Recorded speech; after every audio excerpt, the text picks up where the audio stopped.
আমরা যখন বড় কোনো স্বপ্ন দেখি তখন মনে হয় বাইরের কত কিছুই না বাধা দিচ্ছে, কিন্তু আসল বাধাটা কোথায় জানেন? প্রায় সময়ই সেটা থাকে আমাদের ভেতরেই। হ্যাঁ, আমাদের নিজেদের ভেতরেই লুকিয়ে থাকা এক শত্রু, যার নাম ইগো। চলুন আজ এই শত্রুকেই একটু চিনে নেওয়া যাক, কিভাবে সে আমাদের অজান্তেই সব কঠিন করে তোলে। বিখ্যাত পদার্থবিজ্ঞানী রিচার্ড ফাইনম্যান একবার একটা অসাধারণ কথা বলেছিলেন। তিনি বলেন, প্রথম নীতি হল নিজেকে বোকা বানিও না। আর জেনে রাখো, নিজেকে বোকা বানানোই কিন্তু পৃথিবীর সবচেয়ে সহজ কাজ। কি দারুণ একটা কথা, তাই না?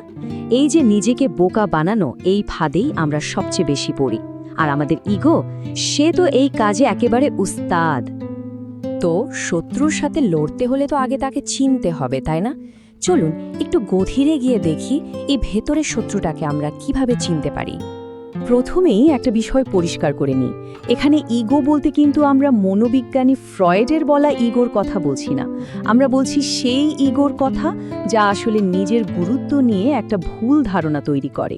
মানে এক ধরনের অহংকার, একটা আত্মকেন্দ্রিক মনোভাব।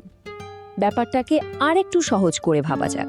ধরুন, আমাদের সবার ভেতরেই একটা জেদি শিশু আছে, যে শিশুটা সবসময় চায় আমার কথাই ঠিক, আমার চাওয়াটাই আগে। এই শিশুটি হলো ইগো। আর সমস্যাটা হয় তখনই যখন এই ইগো বাস্তবতাকে দেখতে দেয় না, নিজের তৈরি করা একটা ভুল ধারণার মধ্যে আমাদের আটকে রাখে। আর সবচেয়ে ভয়ের ব্যাপার কি জানেন? এই শত্রু কিন্তু কোনো নির্দিষ্ট সময়ে আসে না, সে সব সময় থাকে। যখন আমরা কোনো কিছু পাওয়ার জন্য চেষ্টা করছি তখনও সে আছে, যখন আমরা সফল হয়ে গেছি তখনও, এমনকি যখন আমরা ব্যর্থ, ভেঙে পড়েছি তখনও ইগো আমাদের ছাড়ে না। মানে জীবনের প্রত্যেকটা ধাপে এটা একটা বড়সড় হুমকি। তো ইগোর প্রথম ফাঁদটা কি? সেটা হলো কথা। কাজ করার চেয়ে কাজটা নিয়ে কথা বলার লোভ। চলুন দেখি কেন চুপচাপ কাজ করে যাওয়াটা আসলে অনেক বড় একটা শক্তি। প্রাচীন দার্শনিক লাওজুর একটা কথা আছে, যে জানে সে বলে না, আর যে বলে সে আসলে জানে না। কথাটা কিন্তু একদম সত্যি। আসল কাজগুলো সব সময় নীরবে, নিভৃতেই হয়। একটা দারুণ গল্প আছে আপটেন সিনক্লেয়ারকে নিয়ে। ভদ্রলোক ক্যালিফোর্নিয়ার গভর্নর পদে নির্বাচন করছিলেন, কিন্তু নির্বাচনের আগেই তিনি এমন একটা বই লিখে ফেললেন যার নাম আমি ক্যালিফোর্নিয়ার গভর্নর। বইটা বেস্ট সেলারও হলো। মানে জেতার আগেই তিনি জেতার অনুভূতিটা নিয়ে নিলেন। ফলাফল, তিনি আসল প্রচারণাতেই মন দিতে পারলেন না, আর নির্বাচনে খুব বাজেভাবে হেরে গেলেন। কথা বলাটাকেই তিনি কাজ ভেবে ভুল করেছিলেন। এখান থেকে কি বোঝা গেল? কথা বলার কিন্তু একটা বড় দাম চোকাতে হয়। এটা কাজের শক্তি কেড়ে নেয়। আমাদের মন ভাবতে শুরু করে, আরে আমি তো এটা নিয়ে এত কথা বলছি, মানে কাজ তো এগোচ্ছেই। আসলে কিন্তু কিছুই এগোয় না। এটা কঠিন কাজটা না করে শুধু আরাম খোঁজার একটা সহজ রাস্তা। জীবনের পথে হাঁটতে হাঁটতে একটা সময় আসে যখন প্রত্যেক উচ্চাকাঙ্ক্ষী মানুষের সামনে দুটো রাস্তা এসে পড়ে। আর তখন একটা সিদ্ধান্ত নিতে হয়, যে সিদ্ধান্তটা হয়তো তার পুরো ক্যারিয়ারের গতিপথই ঠিক করে দেয়। এই প্রসঙ্গেই আসে জন বয়েডের গল্প। আধুনিক যুদ্ধ কৌশলের জগতে তিনি একজন কিংবদন্তি, অথচ খুব কম মানুষই তার নাম জানে। কারণ তিনি নাম বা স্বীকৃতির পেছনে ছোটেননি, তিনি বেছে নিয়েছিলেন আসল কাজ করাকে। জন বয়েড তার টিমের তরুণদের সবসময় একটা প্রশ্ন করতেন, একটা মোক্ষম প্রশ্ন। তিনি বলতেন, তোমরা সবাই জীবনে একটা মোড়ে এসে দাঁড়াবে, যেখানে দুটো রাস্তা, তখন কোনটা বাঁচবে? এই দুটো রাস্তা কি কি?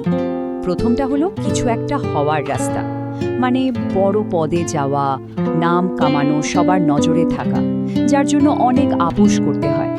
আর দ্বিতীয়টা হলো কিছু একটা করার রাস্তা, যেখানে হয়তো তেমন নাম হবে না, প্রমোশন জুটবে না, কিন্তু নিজের প্রতি সৎ থেকে সত্যিকারের একটা পরিবর্তন আনা যাবে।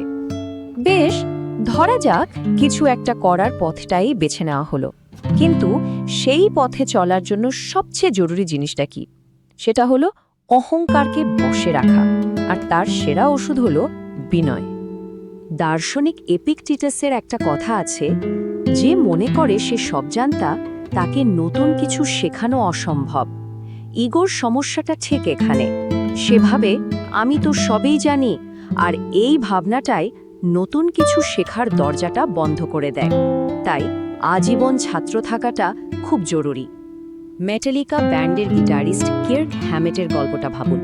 ব্যান্ডে যোগ দেওয়ার পর তার ক্যারিয়ার তখন তুঙ্গে, কিন্তু ঠিক সেই সময়ে তিনি বুঝতে পারলেন তার শেখার এখনো অনেক বাকি। তিনি কি করলেন? সোজা চলে গেলেন গিটার গুরু জো স্যাট্রিয়ানির কাছে। পরে 2 বছর একদম ছাত্রের মতো কঠিন তালিম নিলেন। এই বিনয়টাই কিন্তু তাকে সত্যিকারের কিংবদন্তি বানিয়েছিল। Mixed martial arts champion Frank শ্যামরকের একটা দারুণ সিস্টেম আছে। তিনি এটাকে বলেন প্লাস মাইনাস ইকুয়াল সিস্টেম। ব্যাপারটা খুব সহজ। প্লাস মানে এমন একজন মেন্টর রাখুন যিনি আপনার চেয়ে ভালো, তার কাছ থেকে শিখুন।